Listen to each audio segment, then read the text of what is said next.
panitia pelaksana, silakan dimulai.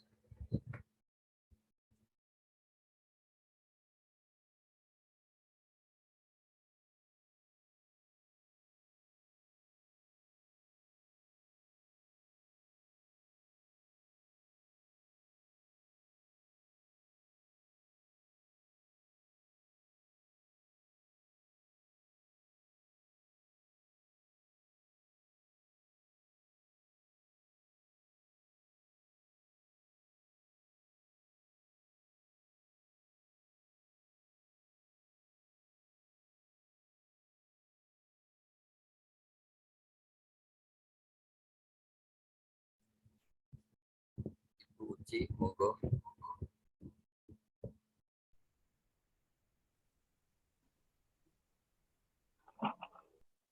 Assalamualaikum warahmatullahi wabarakatuh. Waalaikumsalam warahmatullahi wabarakatuh. Bismillahirrahmanirrahim. Alhamdulillahirabbil alamin. Assalatu wassalamu ala asyrafil anbiya'i wal mursalin wa ala alihi wa sahbihi ajma'in. Amma ba'd. Kepada yang terhormat Bapak Kepala Kantor Kementerian Agama Kabupaten Nganjuk, Bapak Haji Muhammad Afif Fauzi, SPD MPDI, kepada para narasumber, Haji Farjwati, SAGMN, selaku penyelenggara Binsar Kementerian Agama Kabupaten Nganjuk, dan Bapak Kiai Haji Ali Mustafa Said, selaku Ketua MUI Kabupaten Nganjuk yang kami hormati, kepada rekan-rekanku penyuluh agama Islam Kabupaten Nganjuk, dan hadirin semuanya yang berbahagia. Pertama kali, marilah kita panjatkan rasa syukur kita kehadirat Allah Subhanahu wa Ta'ala yang telah melimpahkan rahmat dan hidayatnya sehingga kita dapat berkumpul dalam webinar urgensi pemisahan barang pangan halal dan non-halal di pasar rakyat dengan keadaan sehat walafiat. Kedua kali, sholawat serta salam marilah kita haturkan kepada junjungan kita Nabi besar Muhammad Sallallahu Alaihi Wasallam yang selalu kita nantikan syafaatnya kelak di yaumil kiamat. Hadirin sekalian, memasuki acara pembukaan webinar urgensi pemisahan barang pangan halal dan non-halal di pasar rakyat, saya akan membacakan susunan acara sebagai berikut. Pertama, pembukaan. Kedua, menyanyikan lagu kebangsaan Indonesia Raya. Ketiga, sambutan. Keempat, doa. Kelima, penutup. Baiklah hadirin sekalian, selanjutnya marilah kita buka acara kita dengan bacaan Ummul Quran. Liridhoillah wa li syafaati Rasulillah. Al-Fatihah. A'udzubillahi minasyaitonir rajim. Bismillahirrahmanirrahim. Alhamdulillahirabbil alamin. Arrahmanir rahim. Iyyaka na'budu wa iyyaka nasta'in. Ihdinas siratal mustaqim. Shiratal ladzina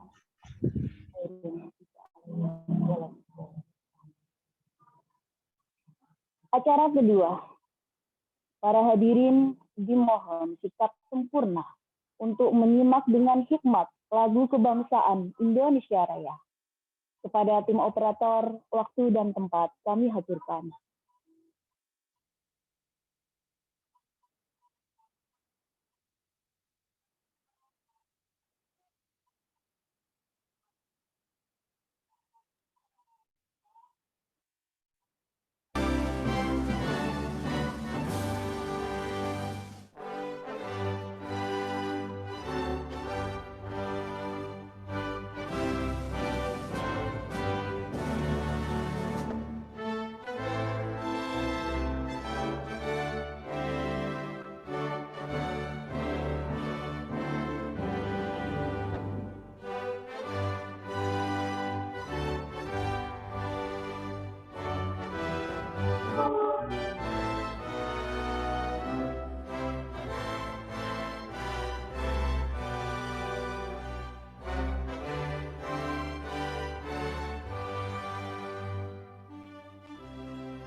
selanjutnya, yaitu sambutan sekaligus membuka acara webinar urgensi pemisahan barang pangan halal dan non-halal di pasar rakyat oleh Bapak Kepala Kantor Kementerian Agama Kabupaten Nganjuk kepada Bapak Haji Muhammad Afif Fauzi SAG MPDI. Kami persilakan.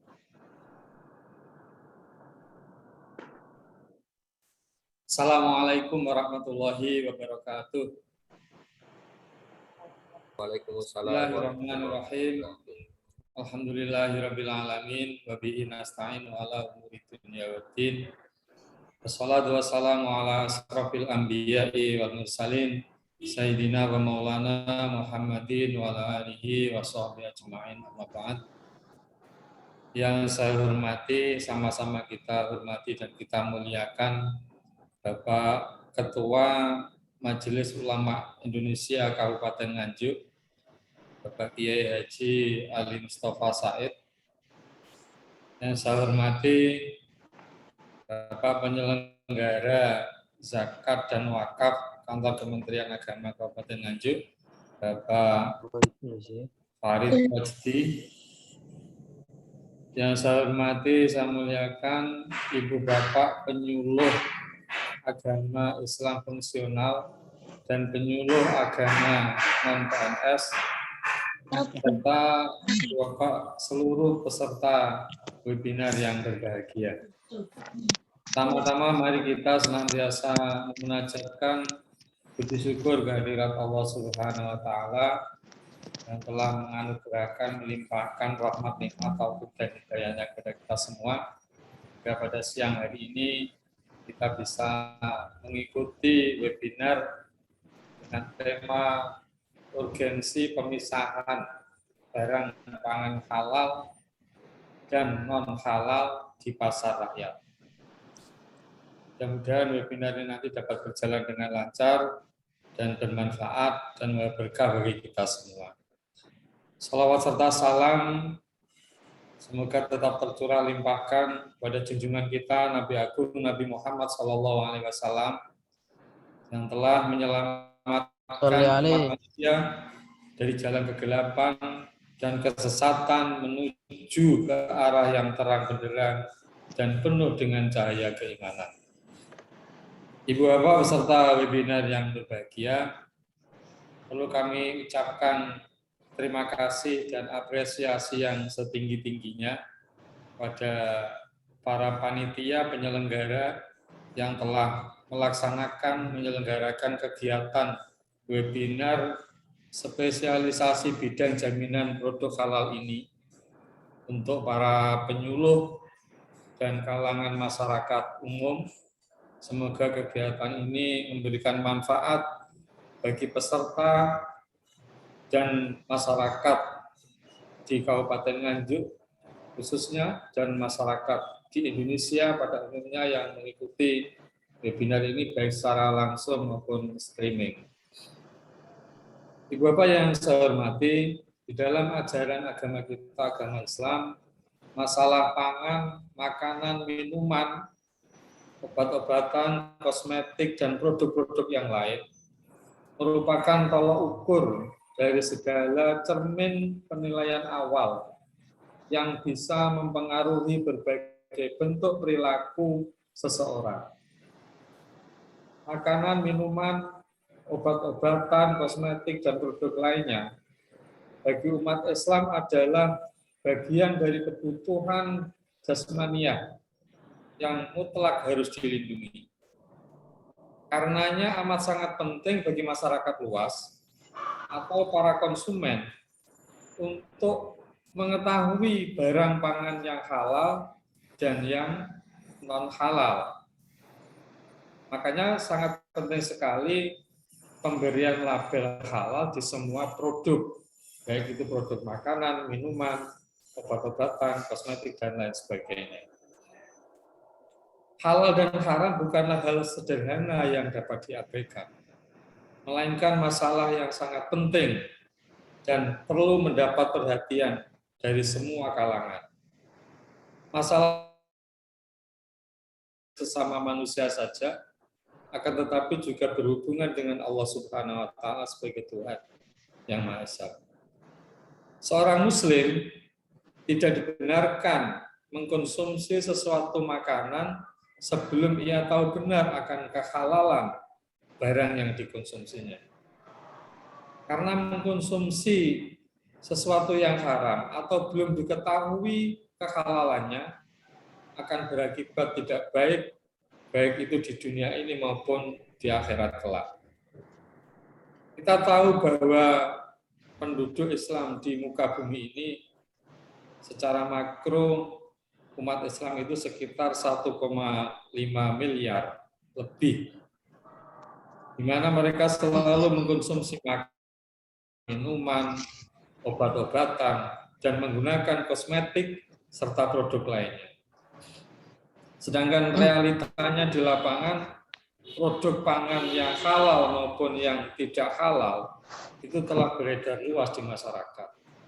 Oleh karena itu, maka sangat perlu dilakukan sosialisasi pentingnya produk halal ini kepada seluruh jajaran, baik di kementerian maupun instansi pemerintah yang lain dan di masyarakat luas pada umumnya.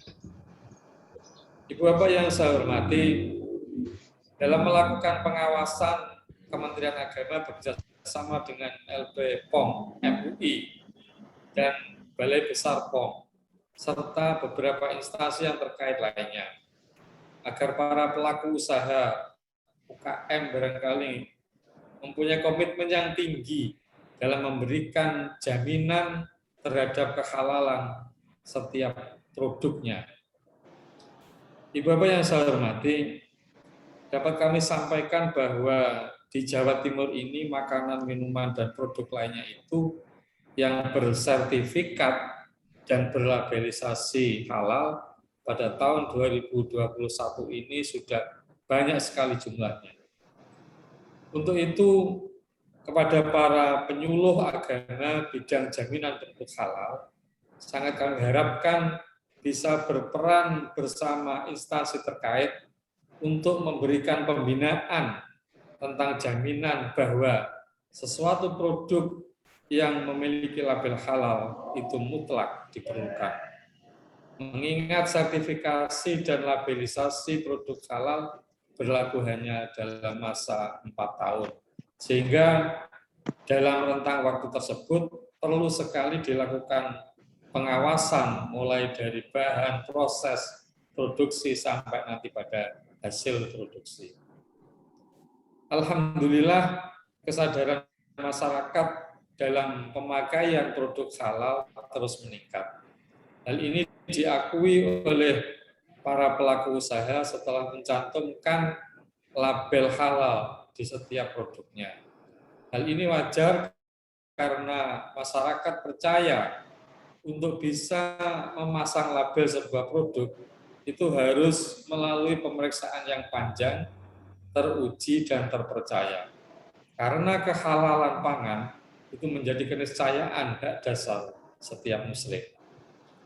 Ibu Bapak yang saya hormati, kantor Kementerian Agama ini merupakan ujung tombak dalam sosialisasi produk halal ini sampai ke masyarakat.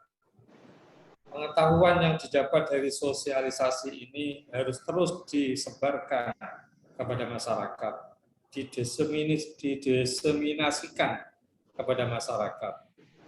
Kita harap ada sosialisasi khusus nanti kepada para pelaku UMKM, mungkin nanti bisa bekerja sama dengan MUI. Kemarin tahun 2019-20 kita juga sudah mengadakan sosialisasi tentang pentingnya produk halal ini kepada UMKM di Kabupaten Nganjuk, akan tetapi masih terbatas.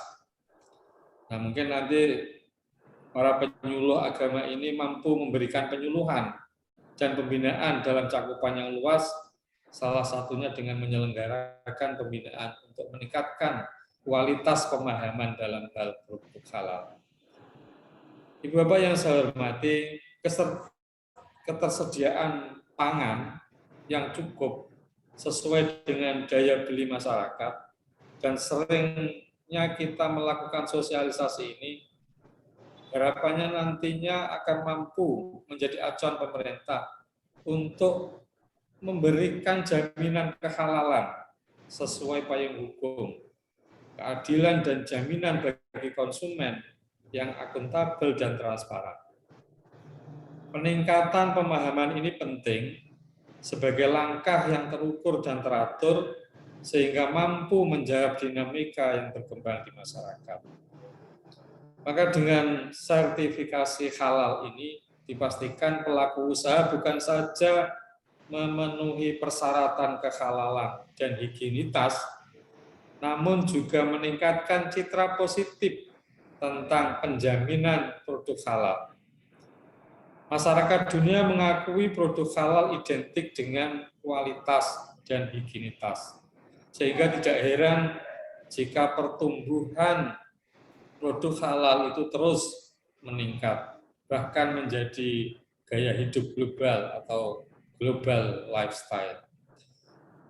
Ibu Bapak peserta webinar yang dirahmati Allah Subhanahu wa taala, mungkin itu saja yang dapat kami sampaikan untuk membuka acara pada siang hari ini. Selanjutnya dengan mengharapkan bimbingan, petunjuk dan ridho dari Allah Subhanahu wa taala, mari kita buka kegiatan webinar spesialisasi bidang jaminan produk halal dengan tema urgensi pemisahan pangan halal dan non halal di pasar rakyat yang diselenggarakan oleh penyuluh agama Islam Kantor Kementerian Agama Kabupaten Nganjuk. Dengan ini mari bersama-sama kita buka dengan membaca Bismillahirrahmanirrahim. Terima kasih atas segala perhatiannya dan mohon maaf atas semua kekurangan. Wallahul muwaffiq ila aqwamit thoriq. Wassalamualaikum warahmatullahi wabarakatuh. Waalaikumsalam warahmatullahi wabarakatuh. Kepada Bapak Haji Muhammad Afif Fauzi, terima kasih kami sampaikan. Selanjutnya doa. Kepada Bapak Muhammad Jalaluddin kami persilahkan.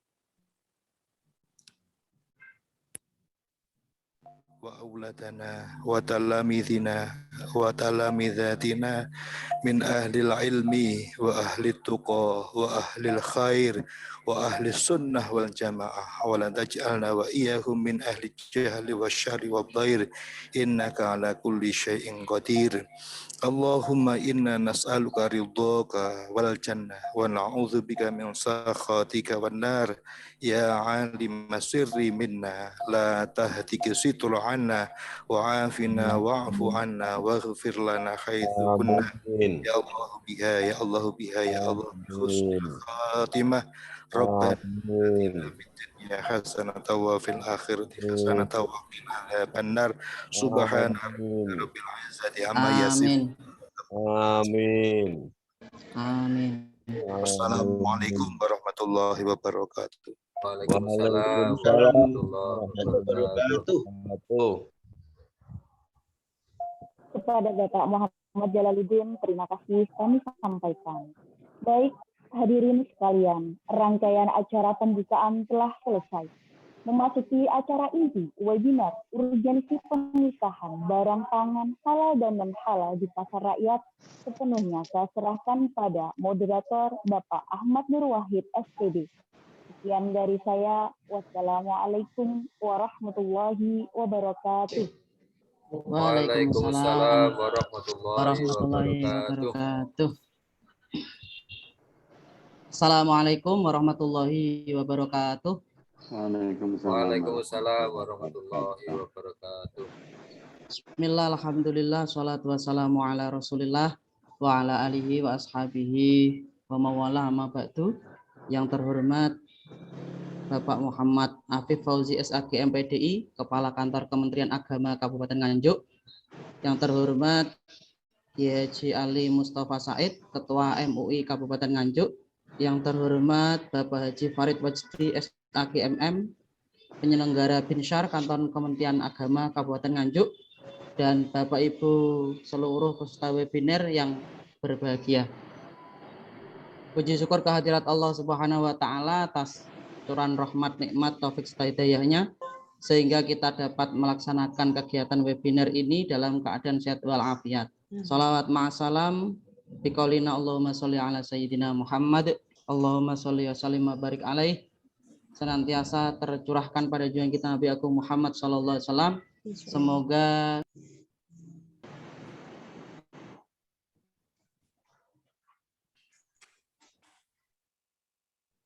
hadirin, hadirat, peserta webinar yang berbahagia, sebelum penyampaian materi kita mulai, coba kita absen dulu dari Kecamatan Wilangan. Dari Kecamatan Wilangan hadir.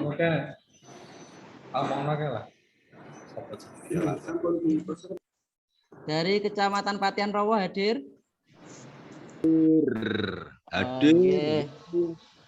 Dari Kecamatan Ngeronggot hadir. Hadiroh. Hadiroh, oke. Saya hadir, nggih. Langsung saja. Hadir. Berbek hadir. Berbek hadir, kertas hadir. Hadir. Absen kabeh ae. Jelani hadir. Alhamdulillah. Saya hadir. Langsung saja.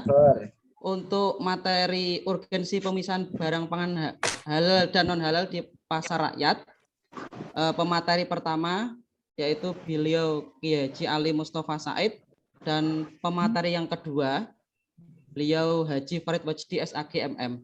Untuk yang pertama beliau Kiai Haji Ali Mustafa Said, tempat tanggal lahir Nganjuk 27 September 1967, alamat Dusun Grompol, Desa Tanjung Tani, Kecamatan Prambon, Kabupaten Nganjuk. Jabatan beliau sekarang Ketua MUI Kabupaten Nganjuk, Rois Suriah PCNU Kabupaten Nganjuk, dan pengurus Pondok Pesantren Barul Hasan Grompol Tanjung Tani. Tulisan ini lah. Hadir. Untuk materi yang pertama, pemateri yang pertama beliau Kiai Haji Ali Mustafa Said. Waktu kami persilahkan. Assalamualaikum warahmatullahi wabarakatuh. Waalaikumsalam. Waalaikumsalam warahmatullahi wabarakatuh. Bismillahirrahmanirrahim. Alhamdulillahilladzi bayyana lanal halal wal haram wa amarona bitanawulil halal wa nahana an tanawulil haram.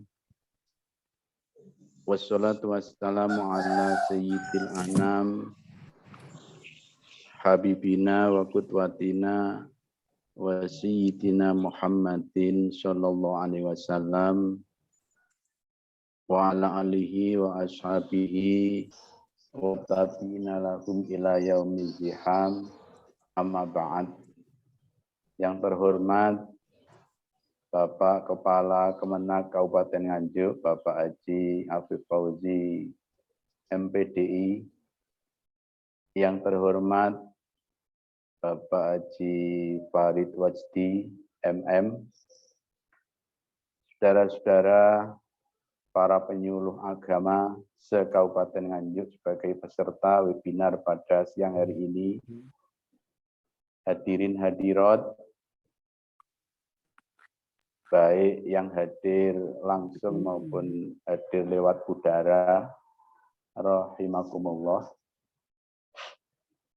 Kita tahu bahwa bangsa Indonesia, rakyat Indonesia hari ini menurut catatan dari Dinas Statistik ada hampir 265 juta orang.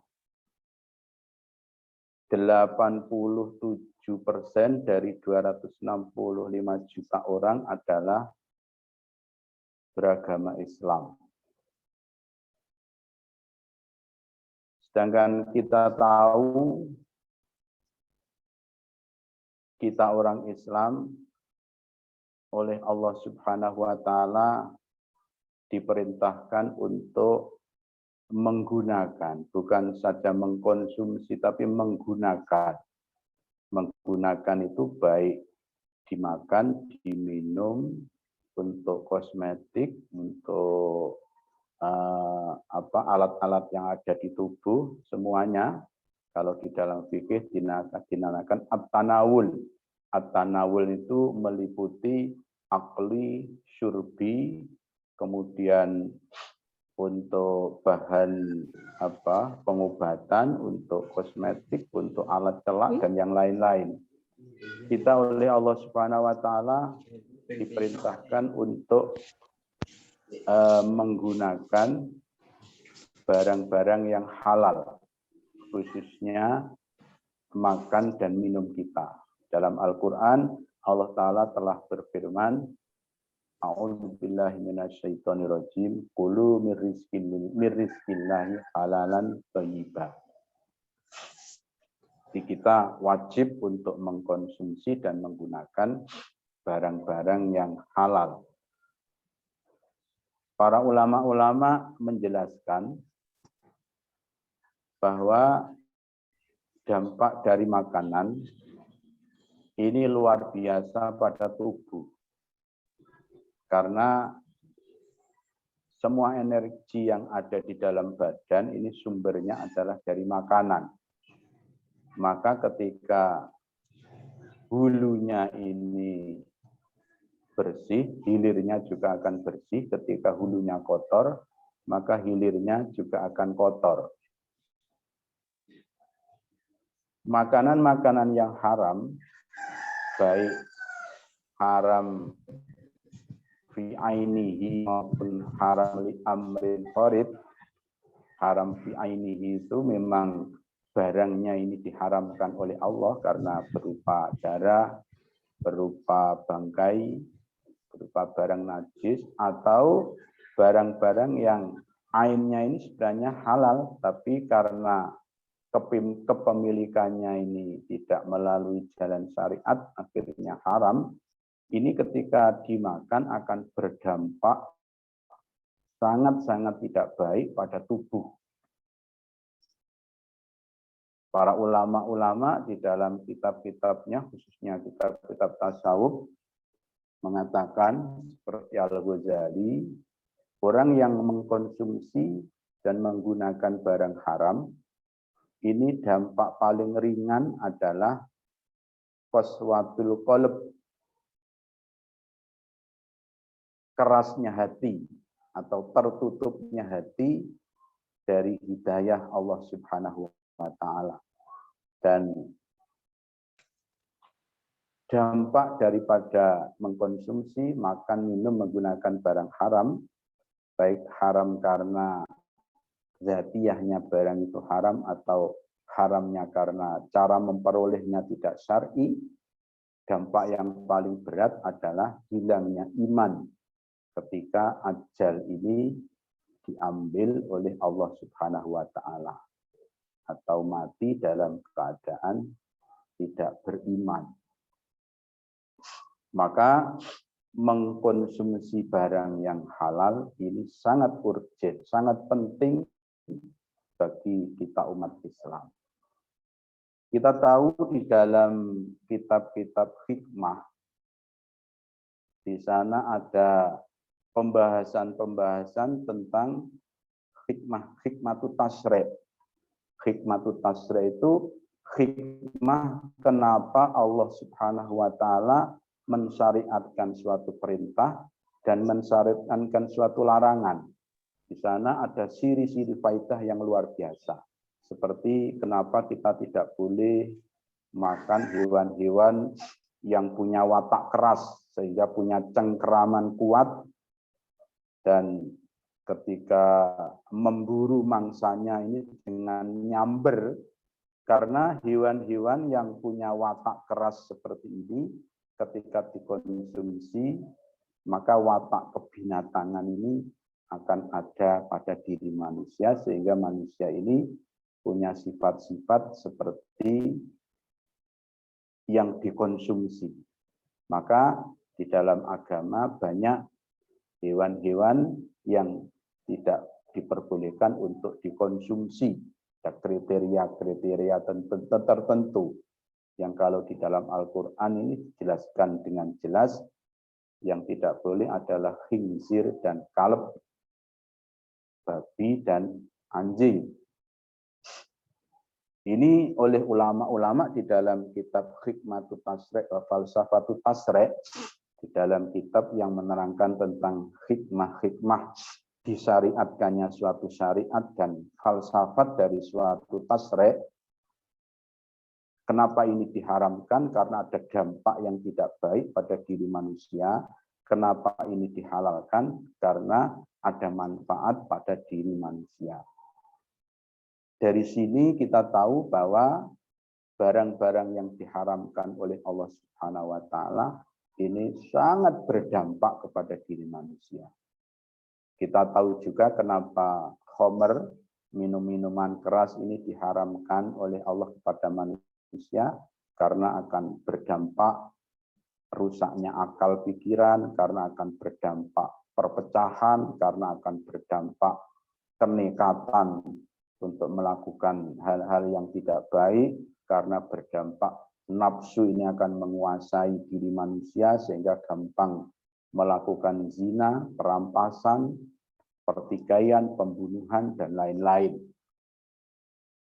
Malah kalau Imam Ghazali ini mengatakan bahwa dinul mar'i ala ta'amihi.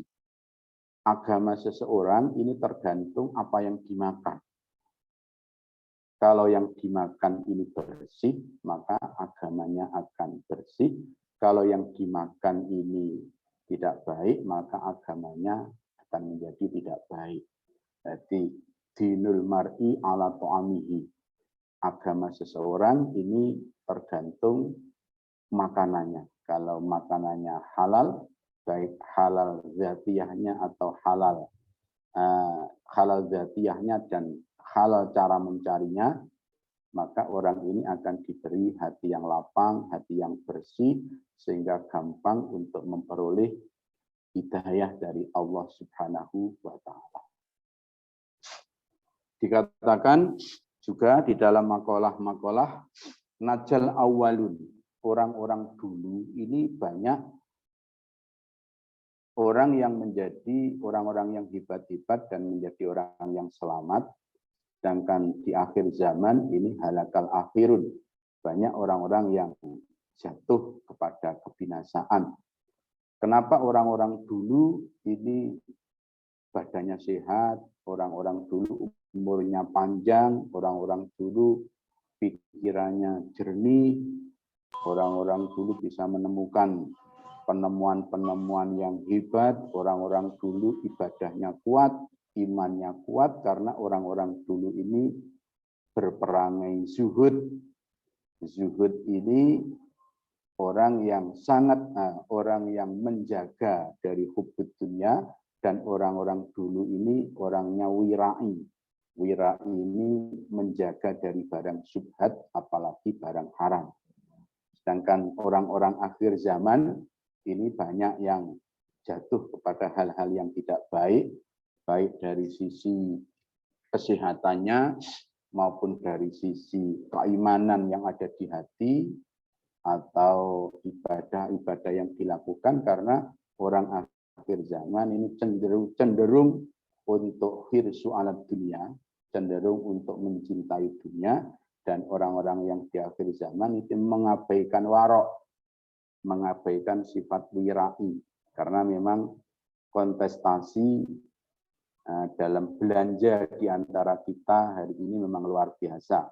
Kalau tidak punya barang mewah, kalau tidak mengkonsumsi barang yang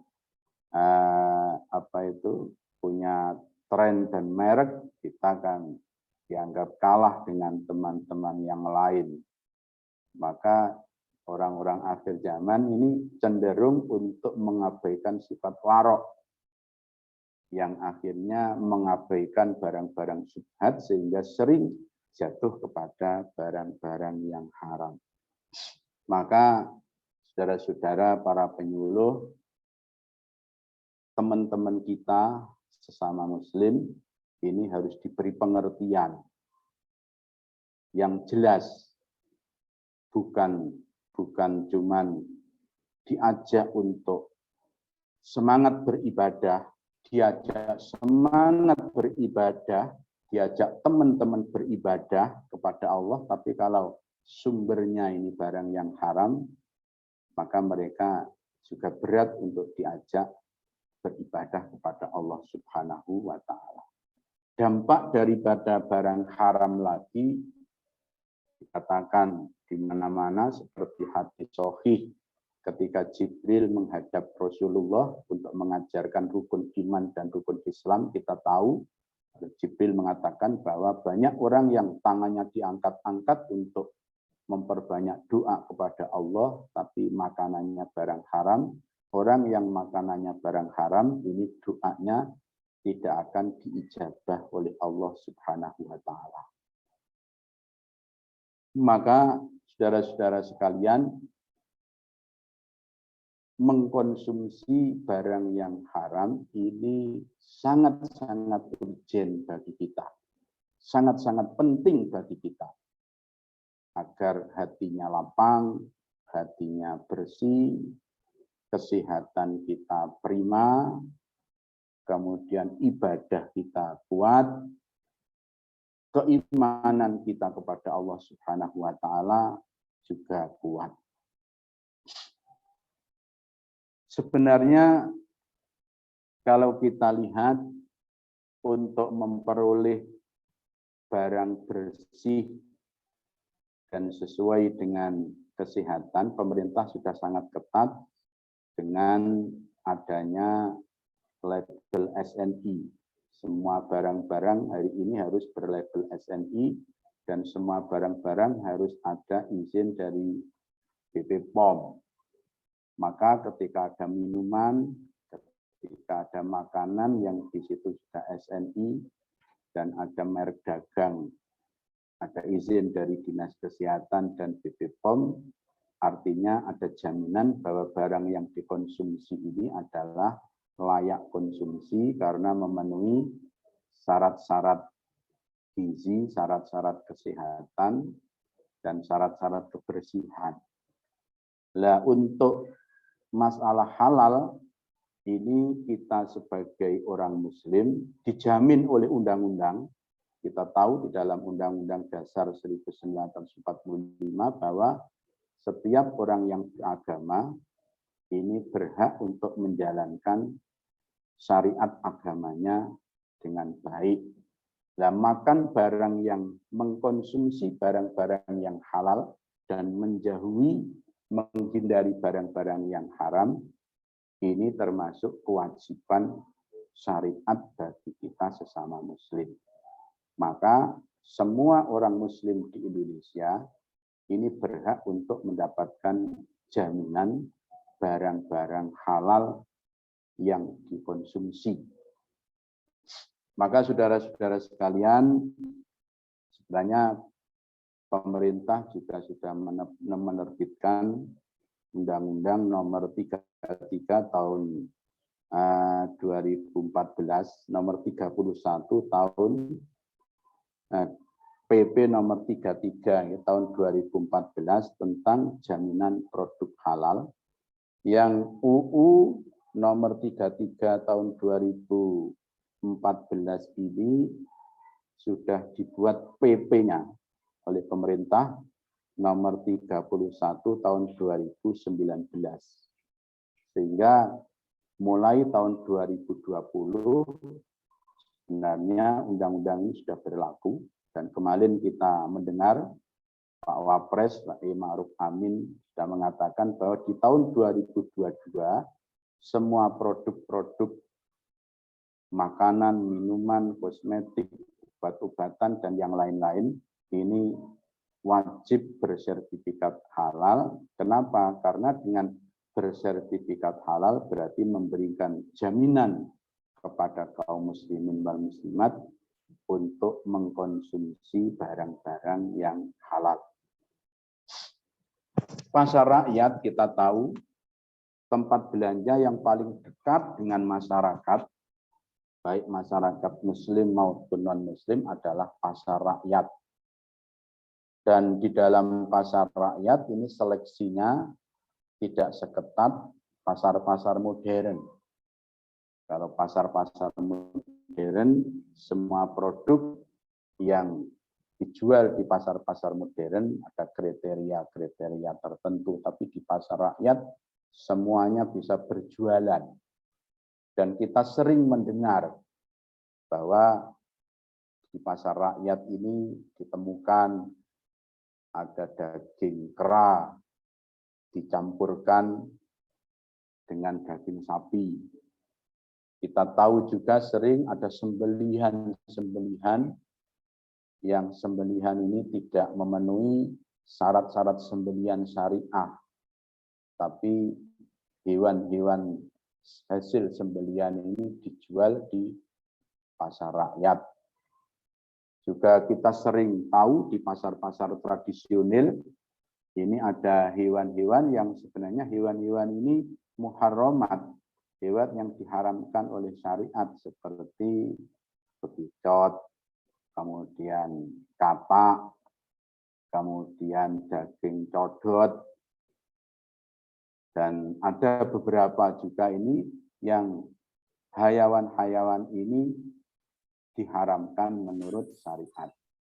Dan rakyat pada umumnya atau umat muslim pada umumnya ini tidak mengetahui di daerah-daerah itu ada dijual daging yang tidak memenuhi syarat syariah, dijual dagangan-dagangan yang tidak memenuhi syarat syariah. Padahal mestinya semua umat muslim harus ada jaminan untuk bisa mengkonsumsi pangan, minuman, kosmetik, dan bahan-bahan yang lain yang halal. Maka saudara-saudara kita, maka saudara-saudara sekalian, utamanya panjenengan sebagai penghulu, para ulama, majelis para ulama, para anggota MUI, dan yang lain-lain, ini berkewajiban untuk memberikan pengertian kepada semua pihak, baik pihak produsen, pihak penjual, maupun pihak-pihak yang mengkonsumsi. Pihak produsen harus kita berikan penyuluhan, kita berikan penjelasan bahwa panjenengan sebagai produsen harus memilah antara hasil produksi yang halal dan yang tidak halal. Kami sering mendengar bahwa di Malaysia, di sana produk yang tidak halal itu jelas tertera di sana. Produk tidak halal, begitu ada tulisannya. Kemudian produk yang halal juga ada tulisannya produk halal, begitu. Sehingga bagi orang-orang non-muslim, dia bisa tahu bahwa memang itu layak untuk mereka, bisa dikonsumsi oleh mereka, dan etalase jualan atau tempat jualan itu memang untuk mereka. Kemudian untuk barang-barang yang halal ini juga disendirikan sehingga para konsumen muslim itu dengan jelas bisa melihat ini adalah barang-barang yang halal. Jadi di pasar modern maupun di pasar tradisional pada saat ini seharusnya hari ini ada pemisahan antara produk halal dan produk yang tidak halal. Agar apa? Agar kita umat Islam ini ada jaminan dan ada kepastian bahwa barang-barang yang kita konsumsi ini adalah barang-barang yang halal. Kemudian saudara-saudara sekalian, pemisahan ini kalau di pasar-pasar tradisional tentunya ya cara-caranya dengan cara tradisional.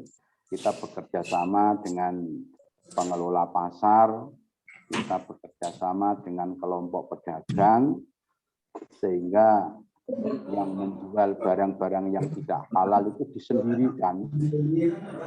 Ini istilahnya memang di sini jual daging apa, di sini jual sembelian apa, di sini jual makanan-makanan apa, sehingga orang-orang yang memang ingin mengkonsumsi itu dan agamanya tidak Islam, jelas ia ada kemudahan untuk mengkonsumsi. Tapi untuk barang-barang yang halal ini dipilah. Jadi diletakkan pada sisi-sisi tertentu bahwa ini adalah yang halal. Untuk di pasar-pasar modern mudah karena kemasannya ini semuanya sudah berkemasan baik dan itu ada label-label. Tapi untuk di pasar-pasar tradisional tentunya ini harus ada kerjasama kuat antara para penyuluh, para ulama dengan pengelola pasar dan para asosiasi pedagang pasar agar bisa memilah antara produk yang halal dan produk yang tidak halal. Untuk daerah-daerah yang umpama seperti Prambon, Ngeronggot, kita tahu bahwa di sini non-muslimnya sedikit. Non-muslimnya sedikit dan barang-barang yang dikonsumsi oleh orang non-muslim tidak begitu ada. Tapi kita tahu bahwa di daerah-daerah yang di situ campur antara non-muslim dan muslim dan non-muslimnya banyak. Seperti di daerah Bali, di daerah di daerah NTB yang di situ penduduk non muslimnya banyak, ini kan sering orang-orang muslim terjebak, orang-orang muslim terkelabui dengan barang-barang yang dijual yang di situ padahal tidak halal. Saudara-saudara sekalian, untuk mengurus label halal hari ini sudah sangat mudah karena dengan keluarnya PP tahun 2019 yang PP ini merupakan juknis daripada UU tahun 2014. Di sana dikatakan bahwa dalam rangka memperoleh jaminan produk halal untuk umat Islam, maka pemerintah wajib membentuk LPH, Lembaga Penjaminan Halal. Dan pemerintah sudah membentuk namanya BPJH, Badan Penyelenggara Jaminan Produk Halal, BPJHPH, Badan Penyelenggara Jaminan Produk Halal, yang leading sektornya ada di Kemenak. Kemudian BPJH ini punya namanya UPH, Unit Pemeriksa Halal. Yang unit pemeriksa halal ini harus ada laborat, harus ada ahli, dan yang lain-lain. Setelah diperiksa oleh UPH, nanti ke MUI, kemudian Majelis Ulama Indonesia di Komisi Fatwa menyelenggarakan rapat untuk mengkaji hasil dari penelitian unit pemeriksa halal ini. Setelah dikaji unsur-unsur yang dikandung apa, bagaimana menyembelihnya, bagaimana mengemasnya, dan yang lain-lain, baru Komisi Fatwa MUI mengeluarkan fatwa apakah barang ini halal, apakah barang ini tidak halal. Yang dinamakan produk halal adalah produk yang mulai hulu sampai ke hilir ini mengikuti sistem syariat. Jadi mulai barangnya ini ainiyah, barangnya ini halal, kemudian prosesnya juga halal, packingnya juga halal, terus kemudian penjualannya juga halal. Yang dinamakan produk halal adalah produk yang mulai hulu sampai hilir semuanya melalui proses syariat, proses yang disyariatkan oleh agama. Maka saudara-saudara sekalian, mari kita bergerak bersama antara Majelis Ulama Indonesia dan para penyuluh, karena kita tidak ingin masyarakat Muslim ini mengkonsumsi barang-barang yang tidak dihalalkan oleh Allah Subhanahu oleh syariat. Karena tadi saya katakan bahwa mengkonsumsi barang-barang yang haram ini di samping dosa, yaitu di samping dosa, yang dosa ini tentu ada akibat, dan ada dampak buruk yang kembali kepada kita sebagai umat Islam ketika mengkonsumsi barang-barang yang tidak halal. Maka mari kita bekerja sama antara ulama, kiai, para ustadz, para penyuluh, para pegawai Kementerian Agama, kita punya tanggung jawab bersama. Dan tanggung jawab ini adalah bukan sekedar tanggung jawab jabatan, tapi tanggung jawab agama. Karena ini perintah agama. Kita punya tanggung jawab bersama, tanggung jawab syariat, dan tanggung jawab agama untuk memberikan pengertian kepada masyarakat mana yang halal dan mana yang haram. Kita punya tanggung jawab bersama untuk memberikan pengertian kepada para produsen agar memproduksi barang-barang yang halal. Bila tidak halal, maka harus dipisahkan. Dipisahkan ini ada kalanya tempatnya dipisahkan, kemudian ditulisi, ada kalanya dengan labelisasi. Dengan demikian, maka nanti yang produksi ini tidak dosa dan menghasilkan harta yang halal, kemudian yang mengkonsumsi juga tidak dosa karena memang mengkonsumsi barang-barang yang halal. Biasanya yang dapat pengawasan kalau memang UU jaminan halal ini benar-benar terlaksana, nanti pengawasan ini yang banyak jangkauannya adalah di pasar-pasar modern karena di sana sudah terpacking semuanya dan di situ bisa dilihat dengan mudah ada label halal apa tidak. Tapi pengawasan di pasar-pasar tradisional ini yang lolos dari pengawasan pemerintah, maka kita harus memberikan pengertian. Utamanya lagi cara menyembelih. Kita harus memberikan penyuluhan kepada pedagang-pedagang ayam, kepada pedagang-pedagang daging, bagaimana penyembelihan yang memenuhi syarat syariat agar apa yang disembelih ini benar-benar daging yang dihalalkan oleh syariat.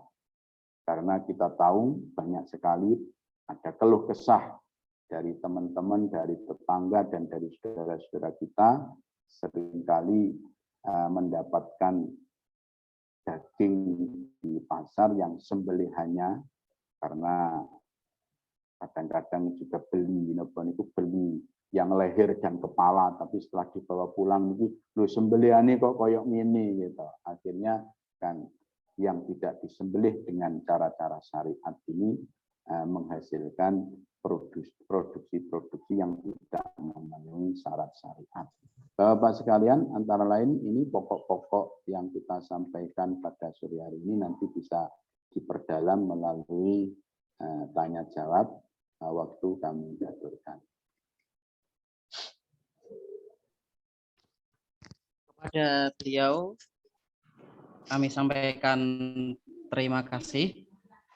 Selanjutnya pemateri yang kedua, beliau Bapak Haji Farid Wajdi SAG MM, tempat tanggal lahir Nganjuk 19 Januari 1971, alamat Dusun Paldaplang, Desa Jogomerto, Kecamatan Tanjung Anom, Kabupaten Nganjuk. Jabatan Penyelenggara Binsyar Kantor Kementerian Agama Kabupaten Nganjuk. Kepada beliau, waktu kami persilahkan. Mohon maaf, ini bisa nyampe enggak ya? Saya nanti ada kesalahan sedikit terkait dengan. Bisa Pak Farid, sakit. Bisa Pak. Bisa Pak. Ya, terima kasih ya. Assalamualaikum warahmatullahi wabarakatuh. Bismillahirrahmanirrahim. Waalaikumsalam ala Rasulillah. Waalaikumsalam. Muhammadin ibn Abdillah la haula wala quwata illa billah mabadu yang sangat kami hormati Bapak Kepala Kantor Kementerian Agama Kabupaten Nganjuk yang telah membuka kegiatan webinar yang dilaksanakan oleh penyuluh agama Islam Kabupaten Nganjuk. Yang kedua, tidak lupa juga yang kami sangat hormati Bapak Ketua Syuriah PBNU kita yakni Bapak Ali Mustafa Said, ya, Ali Mustafa Said yang tadi sudah memaparkan terkait dengan urgensi masalah kehalalan produk ini ya. Baiklah, kami juga diberi untuk memberikan sedikit materi, kami sudah membuatkan beberapa materi sebenarnya dalam bentuk PowerPoint, tapi ada kendala teknis tadi untuk kami tampilkan di sini. Tidak apa-apa, pada prinsipnya bahwa kita ini sangat beruntung bisa hidup di negara Indonesia ini, walaupun bukan negara Islam. Tapi apapun kebijakan pemerintah di situ selalu ya yang terkait dengan syariat Islam itu bisa diadopsi di undang-undang kita. Ada undang-undang haji ya, juga ada undang-undangnya, ada undang-undang zakat, ada undang-undang wakaf. Bahkan yang ini yang terakhir muncul yang kita bahas ini yang merupakan salah satu payung hukum dari keberadaan produk halal ini munculnya Undang-Undang Nomor 33 Tahun 2014. Dengan PP-nya ini lama enggak turun PP-nya. Jadi undang-undang ini sudah diundangkan sejak tahun 2014, tapi PP-nya ini baru turun sekitar bulan apa ya? Akhir dari tahun 2019. Bisa bayangkan 6 tahun ini baru muncul PP-nya sehingga baru bisa diaplikasikan undang-undang ini. Ini bisa didengar enggak ini? Bisa ya? Bisa, Pak. Ya, oke, kami lanjut. Sakit, Pak. Sakit. Aman. Pak, dipun mirengaken saged paham saestu. Setenggo dawuh iki. Ya, nyantai aja ya. Kami hanya ngomong masalah terkait implementasi terkait Undang-Undang Nomor 33 Tahun 2014 ini. Bahwa undang-undang ini dibikin memang dalam rangka untuk memberikan kejelasan, untuk memberikan kepastian bahwa produk yang kita makan yang beredar di masyarakat ini terjamin kehalalannya. Ini yang mungkin perlu kami sampaikan bahwa di sini juga ada beberapa undang-undang yang mendukung terkait di situ juga ada edaran Dirjen yang petunjuk teknisnya jelas.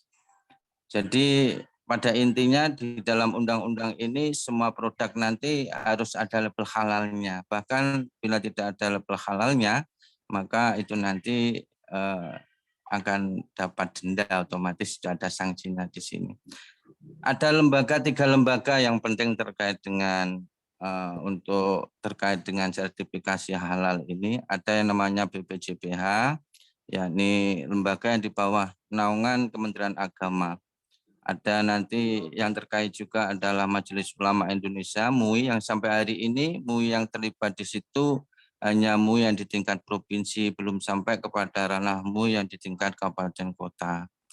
Kemudian LPH, nah ini keberadaan LPH, Lembaga Pemeriksa Halal ini yang menjadi sangat penting keberadaannya, karena MUI ini merekomendasi itu setelah ada pemeriksaan secara laboratorium dari LPH.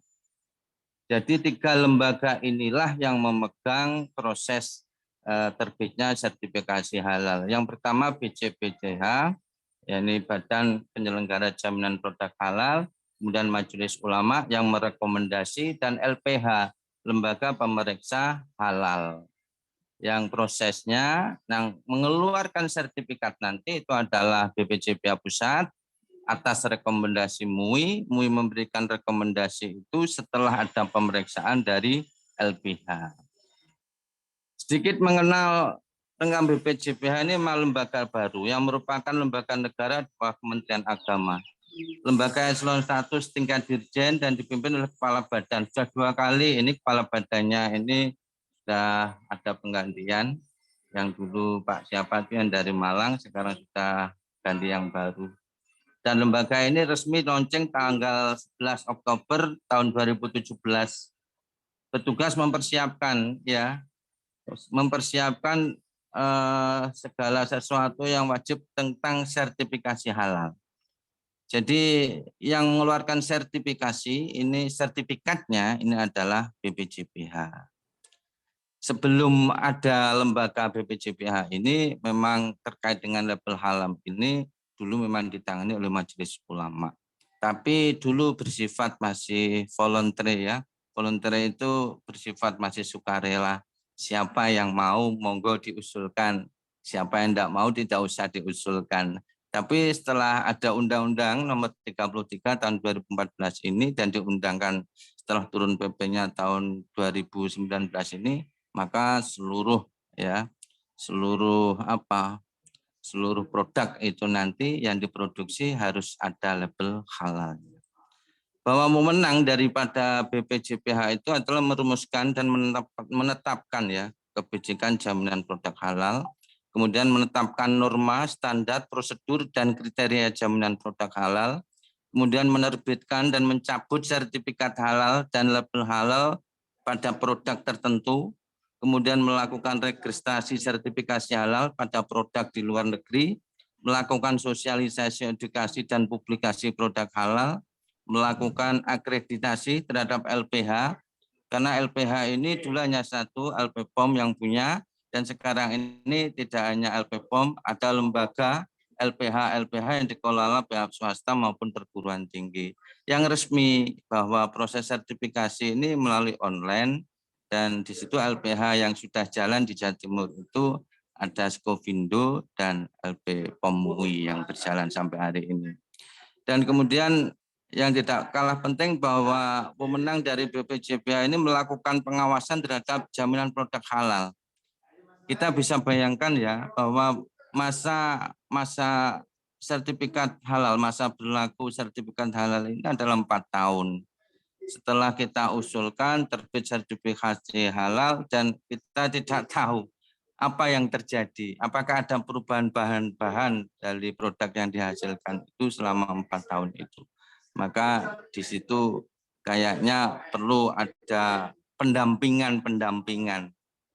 Makanya ketika ada acara seperti ini kami sangat bisa pahami penyuluh-penyuluh agama itu bisa bisa ikut mengikuti pendampingan terkait dengan produk-produk yang dihasilkan. Karena memang sampai hari ini kesulitan dari sertifikasi halal itu yang pertama memang sekarang ya BPJPH ini hanya ada di tingkat pusat. Di tingkat provinsi, kabupaten, kota belum ada. Dulu pernah dibuat semacam satgas.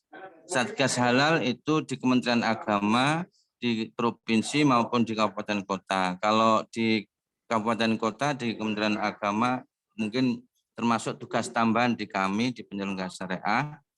Cuma akhir-akhir ini bahwa proses sertifikasi halal, kalau dulu kita Satgas Halal Kabupaten Kota ini bisa men-input ya untuk proses sertifikasinya bagi para pelaku usaha, tapi akhir-akhir ini bahwa untuk proses sertifikasi itu harus melalui online semuanya ya, harus melalui online semuanya, bahwa Satgas Halal yang dibentuk di Kementerian Agama itu sudah tidak bisa lagi untuk menginput. Jadi yang aktif ini harus pelaku usaha sendiri untuk daftar.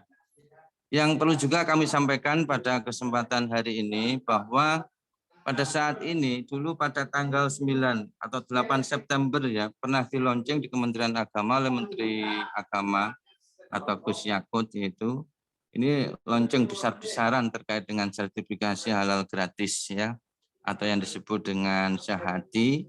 Yang ini program terus berlangsung dari tahun ini sampai tahun berikutnya, sampai seluruh UMKM yang barangkali kesulitan untuk mendapatkan sertifikasi halal ini bisa ditampung melalui sertifikasi halal gratis program Syahadi yang ada di Kementerian Agama. Tapi caranya barangkali yang masih kesulitan bagi para pelaku usaha itu mereka harus aktif untuk daftar melalui online.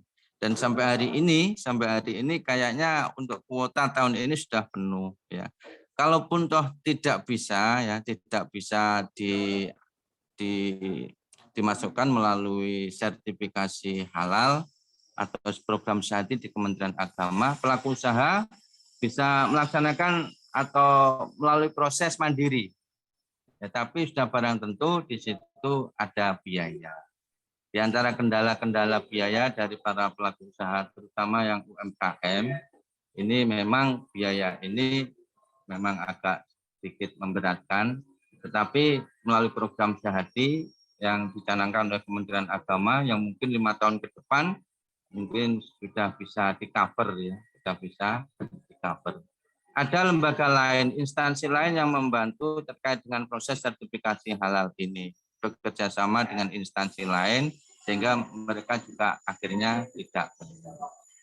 Mungkin teknis saja perlu kami sampaikan untuk mendapatkan sertifikasi halal bahwa proses biaya yang menjadi keluhan para pelaku usaha sampai hari ini karena mereka terkadang memang UMKM itu menengah ke bawah, produk mereka mungkin baru taraf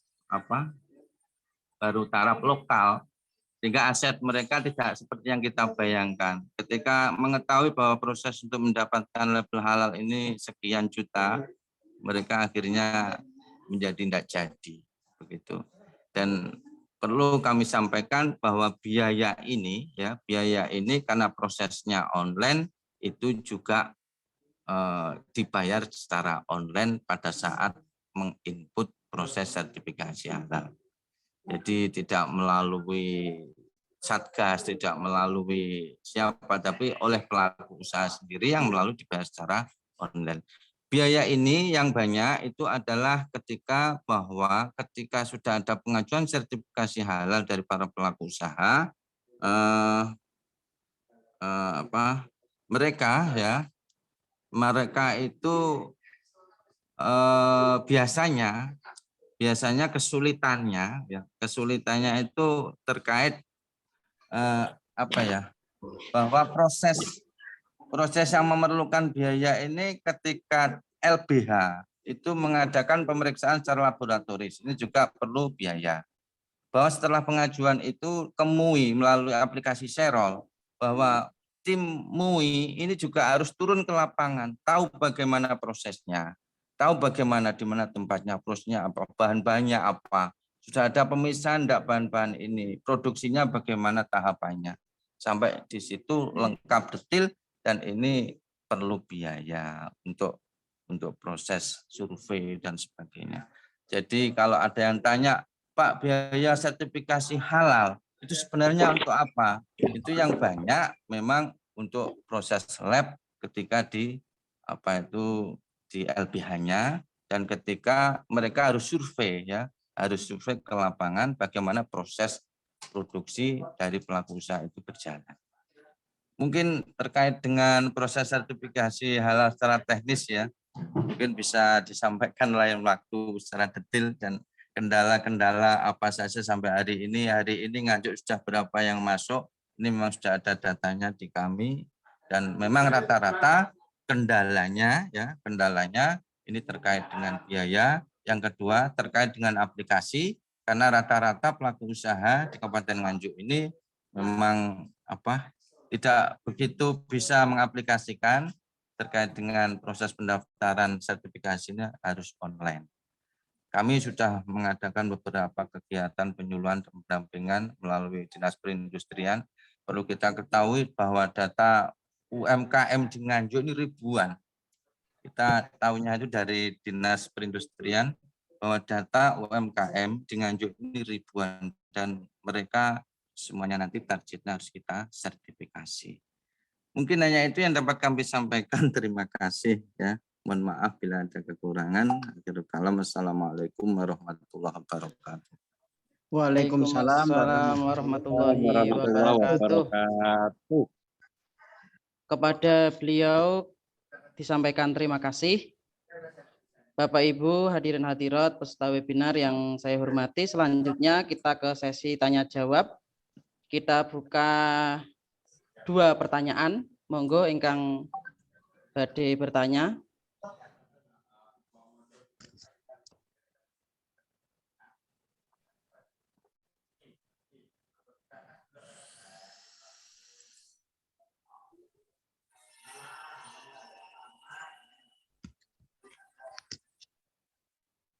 Enggak ada. Halo Bapak Ibu peserta webinar, kita ke sesi tanya jawab. Monggo ingkang badhe bertanya kita persilahkan.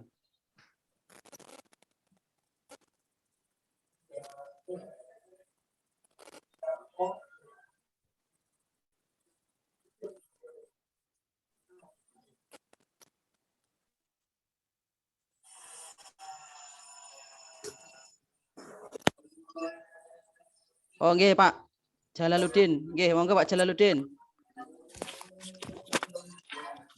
Gini ya, pertanyaan saya, bolehkah menurut undang-undang di Indonesia berjualan produk yang haram? Contohnya seperti yang dilakukan Roy Surya tadi, jualan daging babi, kata, kemudian bekicot. Nah, langkah Kemenak khususnya di Nganjuk ketika mengetahui produk-produk yang tanpa label, contoh daging ayam, kambing, sapi, dan mengetahui kalau cara penyembelihnya itu tidak benar atau tidak secara syar'i. Terima kasih. Dua pertanyaan mohon dijawab. Ya, terima kasih Pak Jalaluddin. Selanjutnya monggo. Yang ingin bertanya, Pak Ye Lukman, monggo.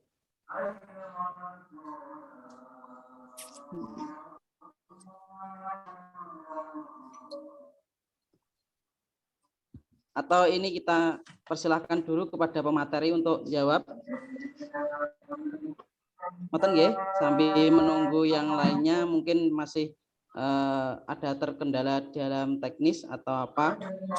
Untuk pertanyaan pertama, bolehkah undang-undang di Indonesia jualan produk haram seperti yang diterangkan Ye Ali tadi? Monggo pada Ye Ali Mustafa untuk menjawab pertanyaan dari penanya.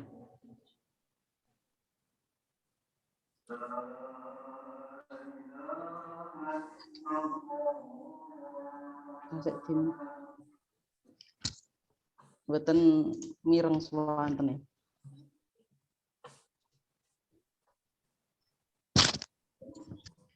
Niki kita sek dimut niki nganu napa Zoom-ipun.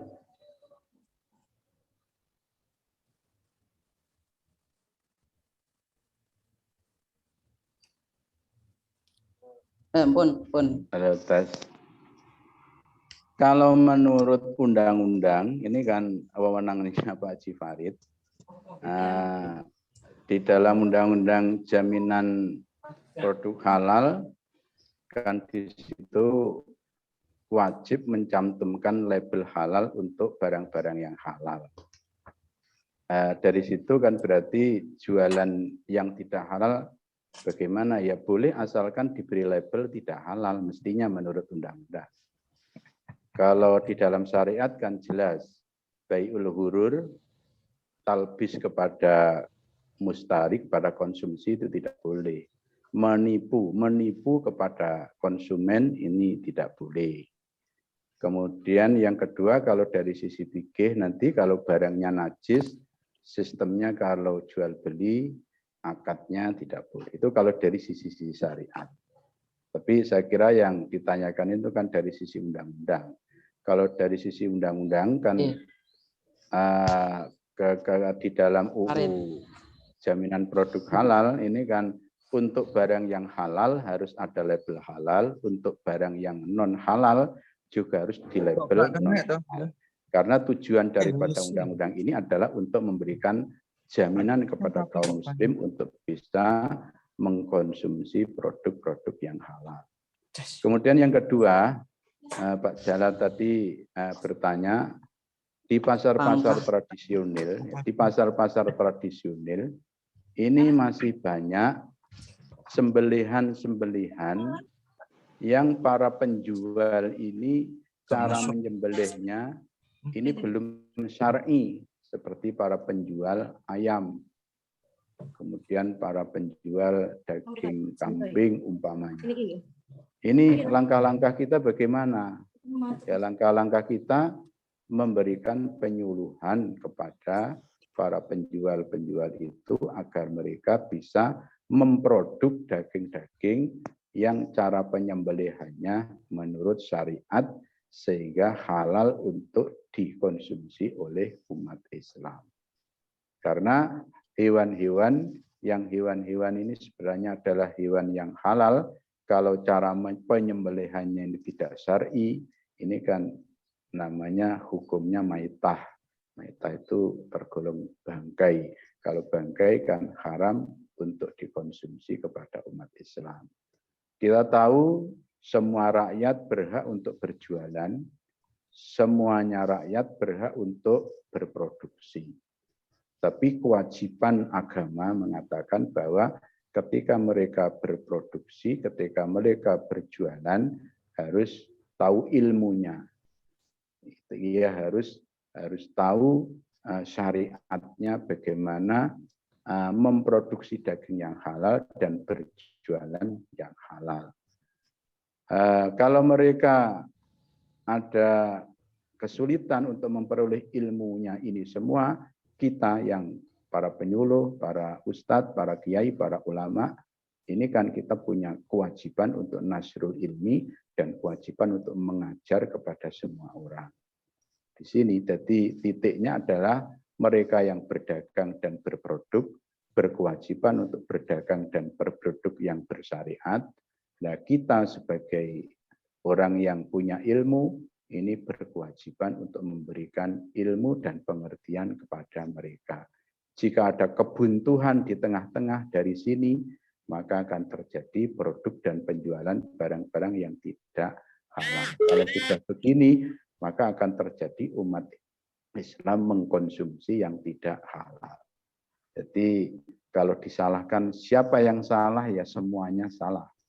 Jadi yang tidak mau mencari ilmu salah, kemudian yang punya ilmu tapi tidak mau mengajar kepada yang belum punya ilmu juga salah. Maka kita harus bersama-sama ini dibenahi. Agar apa? Agar terjadi kepastian konsumsi halal untuk umat Islam. Demikian kira-kira dari kami. Oke, terima kasih, Yai. Mungkin ada tambahan dari Pak Haji Farid Wajdi, monggo. Terkait pertanyaan dari Pak Jalal tadi.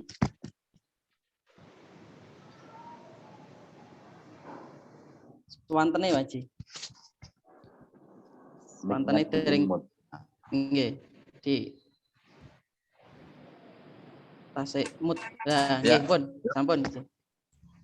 Ya, sangat jelas ya ketentuan dengan kewajiban produk bersertifikat halal. Ini di Undang-Undang itu pasal 2.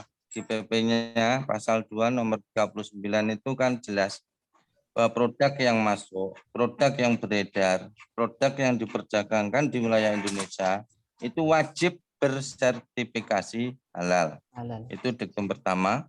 Kemudian yang kedua, produk yang berasal dari bahan yang diharamkan itu dikecualikan dari kewajiban bersertifikasi halal. Kemudian diktum ketiga, produk sebagaimana pada pasal 2 itu diwajibkan keterangan tidak halal.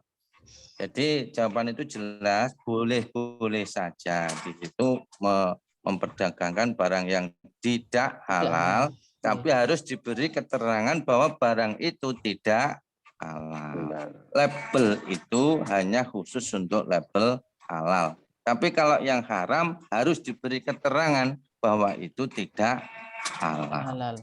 Ini yang pasal 2 ya, pasal 2 dari Undang-Undang 39 tahun 2001. Jelas itu sudah tercantum di situ.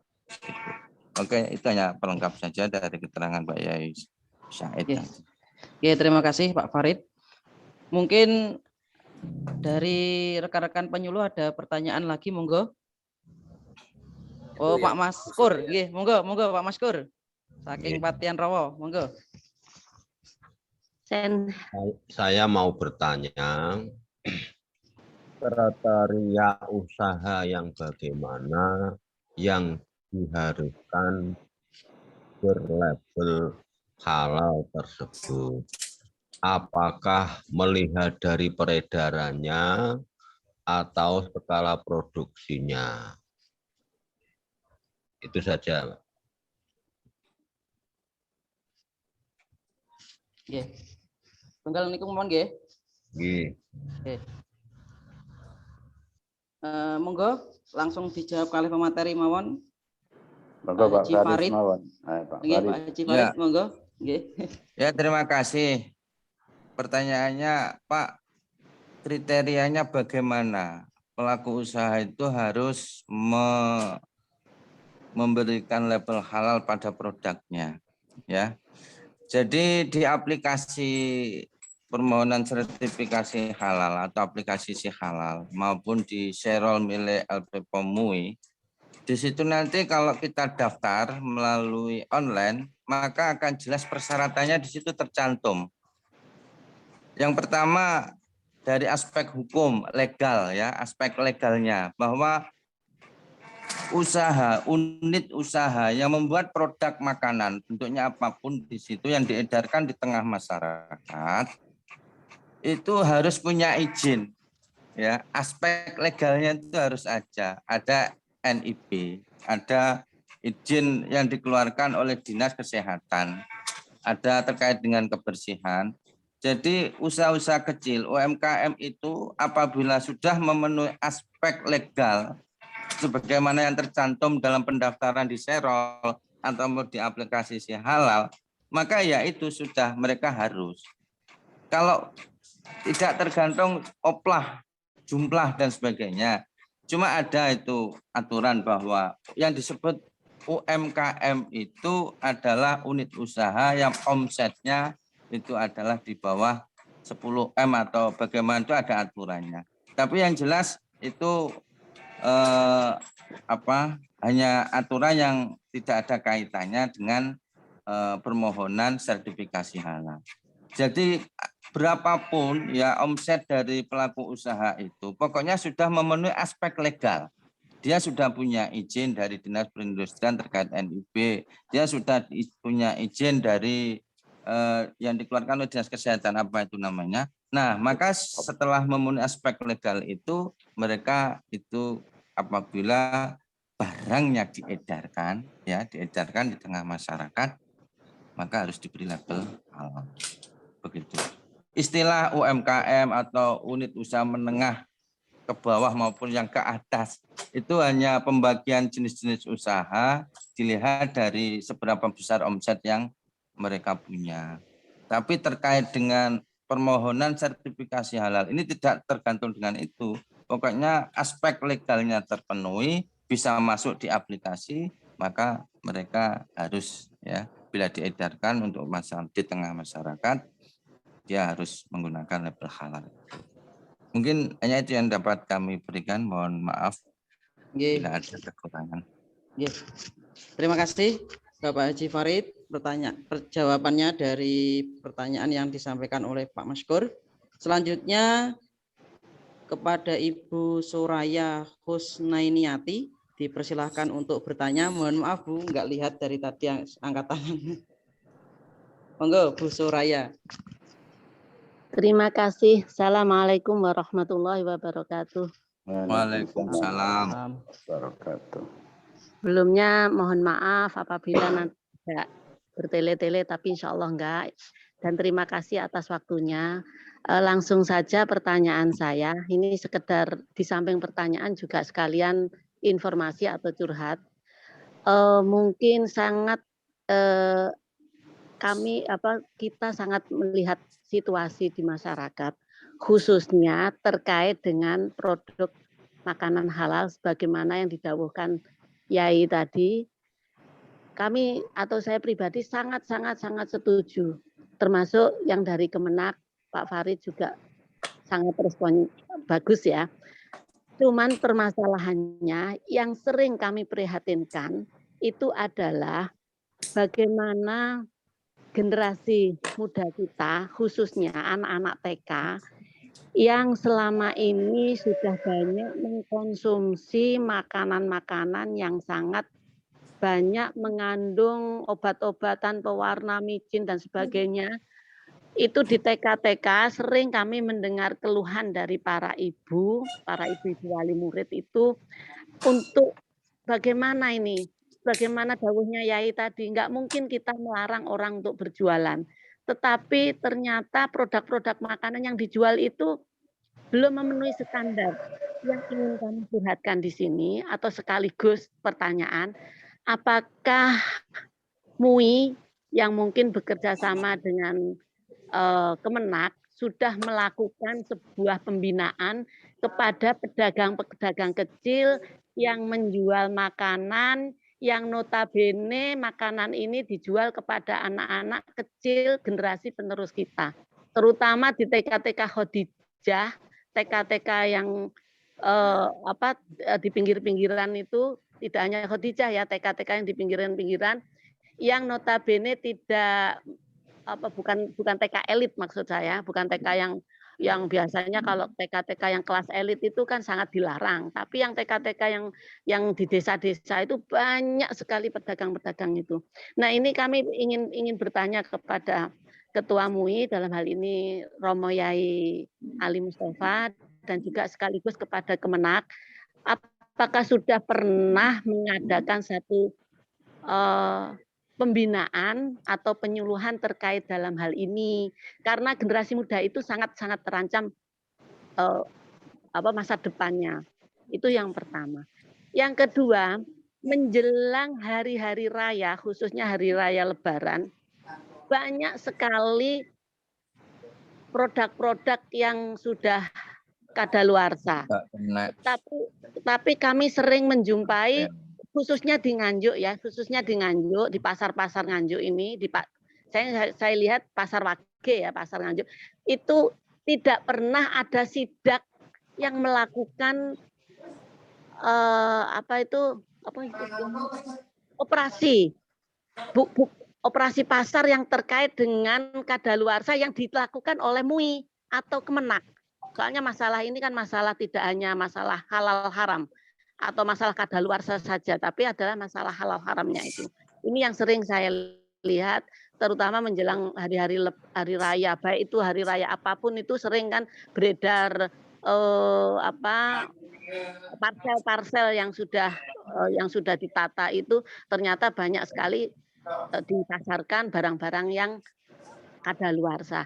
Ini yang kami sampaikan sebenarnya udah lama hal ini. Saya harus ngeluhnya ke siapa, lapornya kemana, itu curhatan ibu-ibu wali murid itu seperti itu. Kalau menemukan hal-hal yang seperti ini terkait dengan makanan halal haram ini, kita mesti lapornya ke siapa. Kalau ke polisi itu takutnya terlalu luas, nanti pasti ada pidananya dan sebagainya, kita nggak mau. Tapi kalau lapor kemana, lah ini yang saya ingin tahu kan.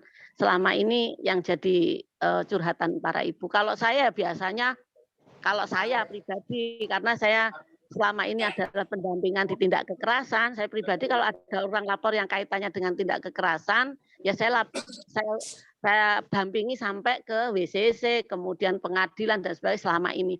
Tapi yang terkait dengan makanan ini, di khusus di Nganjuk, kemana kita harus lapor, kemana kita harus curhat. Terima kasih. Assalamualaikum warahmatullahi wabarakatuh. Waalaikumsalam warahmatullahi wabarakatuh. Monggo dipersilakan kepada pemateri untuk menjawab pertanyaan dari beliau Ibu Soraya. Demikian coba Ibu Soraya. Program prioritas dari Majelis Ulama Indonesia itu ada 3. Yang pertama adalah peningkatan pemahaman keagamaan dengan benar agar tidak timbul pemahaman-pemahaman agama yang tidak benar seperti jihad menjadi terorisme. Yang kedua adalah peningkatan sistem ekonomi syariah. Nah, yang ketiga ini yang terkait. Yang ketiga adalah penciptaan ekosistem produk halal. Ini menjadi program besar dari Majelis Ulama Indonesia. Untuk sampai kepada titik-titik yang bawah, memang kami di MUI ini sangat terbatas dari sisi apa itu untuk operasional MUI Kabupaten Nganjuk itu kantor saja sampai hari ini belum diberi oleh pemerintah daerah. Nah, anggaran tahun 2001 itu ada 1 kali, ada tahun 2020, 2021 ini blank lagi, tidak ada anggaran dari pemerintah daerah.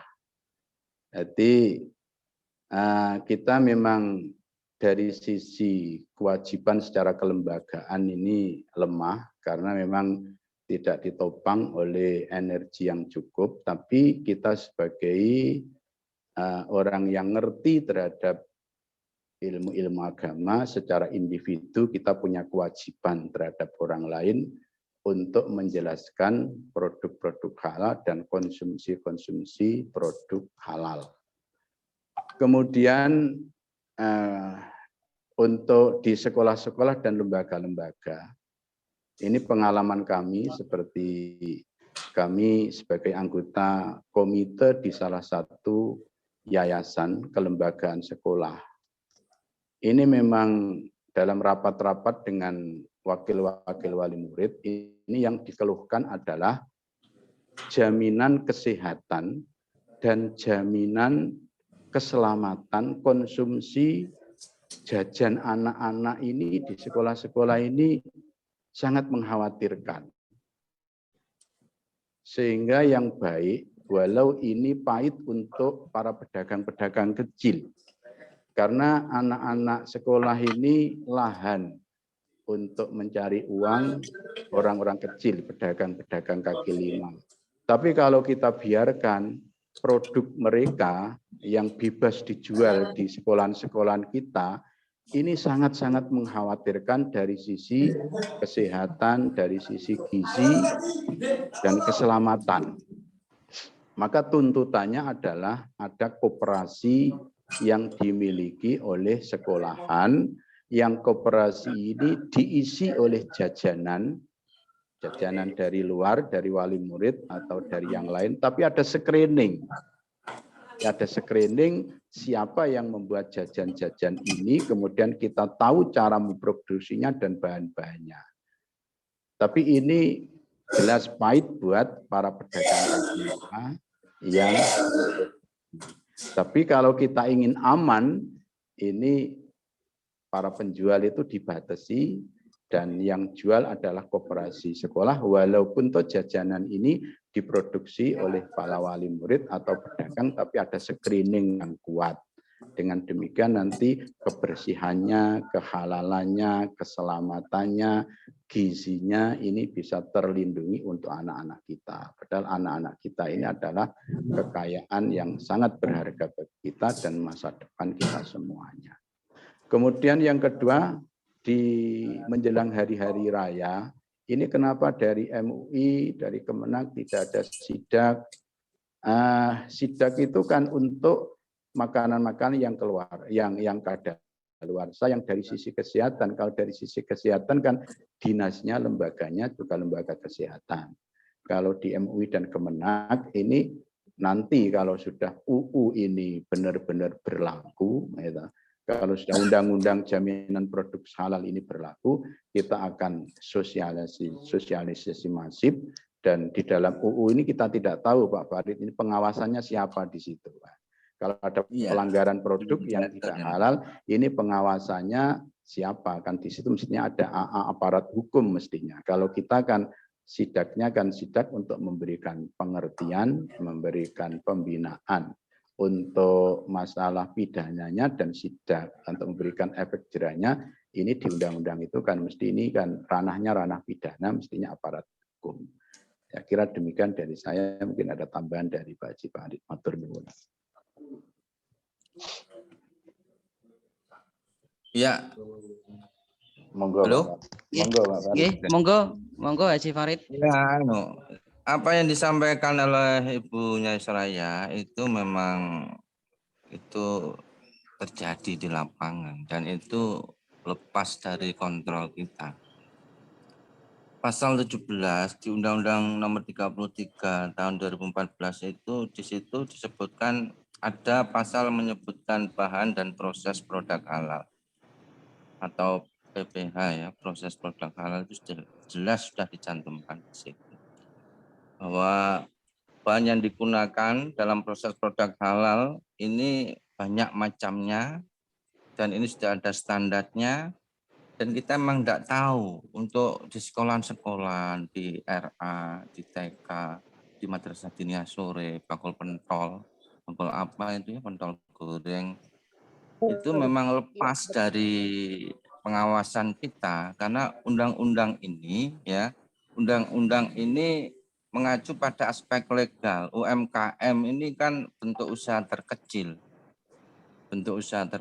Dan ini pun mereka melakukan permohonan sertifikasi ini karena untuk produknya untuk dipasarkan di Alfamaret, Indomaret, atau Maret setingkat itu, mereka tidak bisa masuk kalau tidak ada label halalnya. Sehingga mereka bersemangat untuk mengajukan proses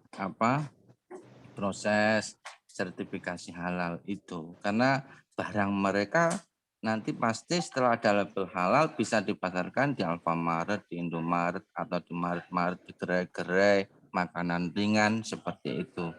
Tetapi untuk produk-produk yang skala kecil yang di situ tidak, kalau di Alfamaret jelas mereka hanya bisa menerima yang ada label halalnya. Ini jelas akhirnya tertolak.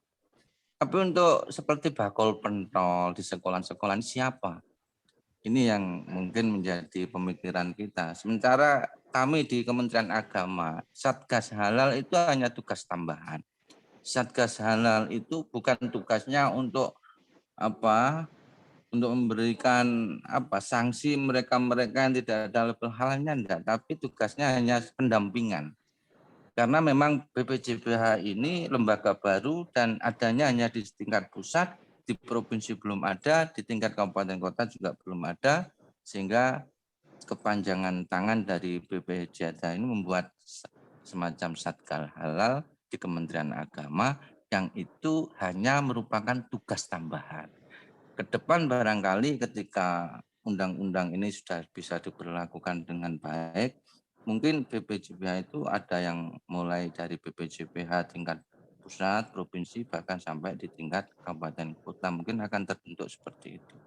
Karena ini merupakan lembaga baru, sehingga hal-hal seperti yang disampaikan oleh Bu Soraya itu sudah tidak bisa tercover oleh undang-undang ini, karena memang tidak ada yang menyeleksi produk itu untuk menolaknya.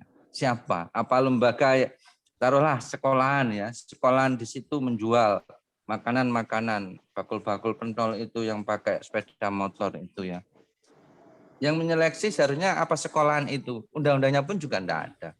Tapi seandainya apa yang seperti disampaikan oleh Pak Yai Ali tadi itu sangat bagus itu. Bila secara mandiri lembaga itu karena bertanggung jawab atas kesehatan peserta didiknya, membuat semacam antisipasi bahwa mereka yang ke sini harus tahu dan jelas ini prosesnya bagaimana ini yang dijual di sini. Bahan-bahannya apa saja. Kalau tidak jelas tidak boleh jualan di sini. Itu pun mungkin sekolah-sekolah yang pagarnya itu bisa akses keluar masuknya tertutup. Untuk yang terbuka barangkali juga akan sulit. Mungkin itu PR bagi kita Bu Soraya ya. Mungkin karena ini lembaga baru, mungkin ke depannya mungkin hal itu bisa di cover sebagai masukan yang nantinya kami kalau ada rapat Satgas Halal tingkat provinsi akan kami sampaikan. Kami hanya bisa menampung Bu Nyai. Mungkin hanya itu, terima kasih. Oke. Terima kasih Pak Haji Farid dan Yai Ali Mustafa Said. Kita buka satu pertanyaan lagi. Monggo. Oh iya, Bu Nur Azizah PAI Sukomoro. Monggo Bu Nur Azizah. Assalamualaikum warahmatullahi wabarakatuh. Terima kasih atas waktunya. Saya mau bertanya hanya satu pertanyaan saja. Di sini saya ingin bertanya tentang bagaimana BPJPH mengawasi, mengontrol proses sertifikat halal pada proses jual beli online, Bapak. Sedangkan yang sekarang ini kan lagi marak, apalagi di zaman seperti ini, para pelaku jual beli online, artinya di dunia maya, kan belum tentu mereka itu beragama Islam. Wonten sampun. Matur suwun. Assalamualaikum warahmatullahi wabarakatuh. Oke, terima kasih Bu Nur Azizah. Pertanyaannya, bagaimana BPJPH mengawasi halal pada online shop? Monggo. Saya kira kalau apa itu jangkauan UU nomor 33 tahun 2014 ini ya di pasar apa saja dan di produk apa saja, baik melalui online maupun langsung. Jadi barang yang dijual di online ini juga harus ada sertifikasi halal. Cuman karena sistemnya saja online, maka konsumen ini yang harus hati-hati menanyakan kepada produk yang dipesan, yang mau dikirim, apakah benar-benar sudah ada sertifikasi halal atau belum. Jadi saya kira itu jangkauannya kepada keseluruhan. Begitu Bapak Didi. Ya, sangat betul bahwa semuanya memang harus ada label halalnya ya. Pertanyaannya itu sama seperti ini, bahwa sertifikasi halal ini masa berlakunya kan 4 tahun. Setelah keluar sertifikasi halal, pertanyaan hampir sama. Siapa yang akan mengawasi selama 4 tahun ini bahwa proses pembuatan produksinya itu akan tetap halal sebagaimana pada saat disurvei oleh MUI atau LPPOM MUI atau LBH. Kan ketika MUI melalui LBH-nya itu mengadakan survei, mereka kemudian menyiapkan segala sesuatunya sesuai dengan undang-undang, harus memisahkan bahan, tempat produksi dan sebagainya, itu sudah dipersiapkan bahan-bahannya ini. Nah, tetapi setelah mendapatkan sertifikasi halal, karena ini masa berlakunya 4 tahun, siapa yang mengawasi? Kan tidak menutup kemungkinan mereka para pelaku usaha itu membuat bahan lagi, menambah bahan lagi, baik produknya untuk menambah nikmatnya atau ditambah bahan-bahan tertentu. Ini yang barangkali menjadi kendala di kami di BPJPH. Tapi bahwa ketika mengajukan proses sertifikasi halal, ini harus ada penyelia. Penyelia ini sebenarnya harus bersertifikasi. Jadi ada sertifikasi penyelia. Nah, penyelia ini tugasnya mengawasi pembuatan produk dari pelaku usaha itu. Terus prosesnya ini terus diawasi oleh penyelia itu. Jadi penyelia inilah yang sebenarnya itu yang akan mengawasi bagaimana produk itu agar tetap halal dari bahan-bahannya, dari proses pembuatannya, dan penyelia ini harus tersertifikasi. Itu kendalanya karena pada sampai hari ini belum ada sertifikasi, proses sertifikasi penyelia di BPJPH maupun di MUI. Dan akhirnya itu yang mengajukan permohonan penyelia itu pokoknya orang yang paham halal haram, najis suci. Nah, itu kemudian dicantumkan di situ. Penyelianya ini bahkan keluarganya. Itu solusi ketika penyelia itu belum ada sertifikasi. Jadi yang melakukan pengawasan biar tetap halal itu siapa? Ya penyelia yang diangkat oleh pelaku usaha itu yang sudah tersertifikasi. Tapi sampai hari ini penyelia itu belum ada pendidikan dan latihan untuk penyelia sehingga mereka bisa mengeluarkan sertifikasi untuk penyelia. Itu kendalanya. Bagi yang online ya sudah barang terus sama itu. Pokoknya produk-produk entah apapun pemasarannya melalui online maupun melalui manual, mereka semuanya kalau memang itu produk dijual di pasaran harus ada label halal. Kalau terkait dengan makanan. Mungkin itu, terima kasih. Halo. Terima kasih. Saudara-saudara sekalian kan PP tentang UU jaminan halal ini kan diteken, disahkan kan baru tahun 2019. Ya. 2020 ini masih toto-toto. Kemudian 2021 ini masih mulai. Saya kira ini masih berproses dan dinamikanya kita nanti gitu. Dan kita sebagai orang-orang Muslim, kalau jaminan kesehatan saja hari ini ketatnya seperti itu, harus jaminan keselamatan saja ketatnya seperti harus SNI, kemudian jaminan kesehatan ketatnya seperti itu harus BP POM, dan kami yang berproduksi air minum Nukles itu saja merasakan betapa sangat ketat untuk memperoleh SNI dan BP POM, sehingga produk ini dijamin benar-benar akan membawa keselamatan dan tidak mengganggu sistem kesehatan dari para konsumen. Nah, kalau keselamatan kesehatan dan keselamatan itu saja sudah begitu ketat, kalau di dalam Al-Quran kan halalan toyibah, halalan dulu baru toyibah. Sekarang ini toyibahnya sudah ketat, tapi halalannya kan belum.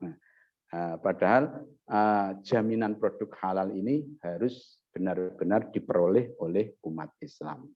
Maka ya mari kita bersama-sama agar berlakunya UU ini kita dukung bersama, bukan untuk menghambat proses produksi, tapi justru untuk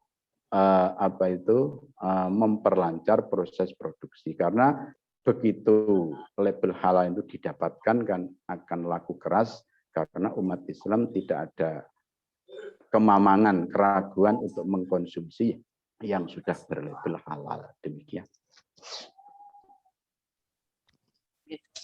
Terima kasih para pemateri, beliau Kiai Haji Ali Mustafa Said dan Bapak Haji Farid Wajdi. Demikianlah tadi webinar urgensi pemisahan barang pangan halal dan non halal di pasar rakyat telah selesai kita laksanakan. Mudah-mudahan kegiatan ini menambah wawasan dan keilmuan bagi kita semua. Amin. Amin. Selanjutnya sebelum saya tutup, monggo Bapak Ibu persiapan untuk foto bersama. Nggih. Nah, fotonya Foto nah, nanti dari operator yang melakukan foto bersama. Yang penting setiap peserta berada di depan kamera masing-masing. Nggih.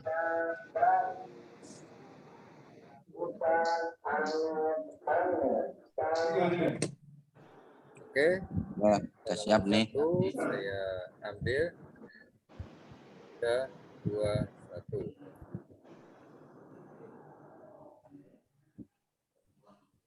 Udah belum nih?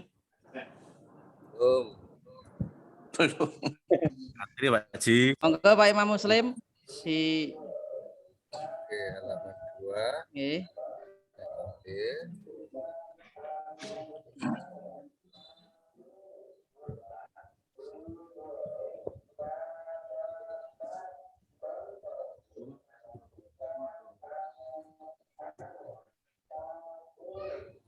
Sampun Pak Imam Muslim. Ya, satu lagi. Ya. Oke. Terima kasih. Terima kasih Bapak Ibu atas kehadirannya. Ini tadi saya ada yang kelupaan. Sebelum kita akhiri, mohon closing statement dari para pemateri, dari Yai Ali Mustafa Said dan Bapak Haji Farid Wajdi. Monggo closing statement untuk mengakhiri kegiatan webinar kita pada sore hari ini. Closing saya, kita sebagai umat Islam harus mendapatkan jaminan bahwa produk yang kita konsumsi adalah benar-benar produk halal. Untuk berlakunya ini semua butuh kebersamaan di antara kita. Ya, saya closing statement. Becek titik tapi halal daripada banyak tapi tidak halal. Terima kasih. Terima kasih atas closing yang diberikan. Dari saya selaku moderator, apabila ada tutur kata yang kurang berkenan, saya mohon maaf yang sebesar-besarnya. Akhirul kalam, wallahul muwaffiq ila aqwamit thoriq. Wassalamualaikum warahmatullahi wabarakatuh. Waalaikumsalam warahmatullahi wabarakatuh. Masih ada waktu untuk sekedar saling menyapa, monggo dimanfaatkan.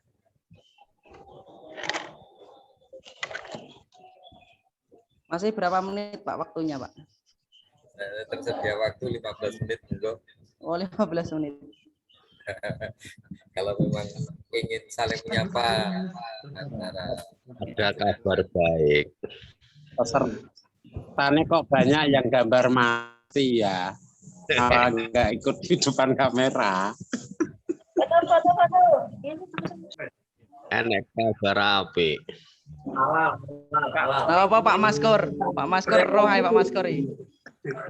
Napa Pak Maskor sing apik Pak Maskor? Dano Pak Soir lah. Apal alfiah. Ngarep.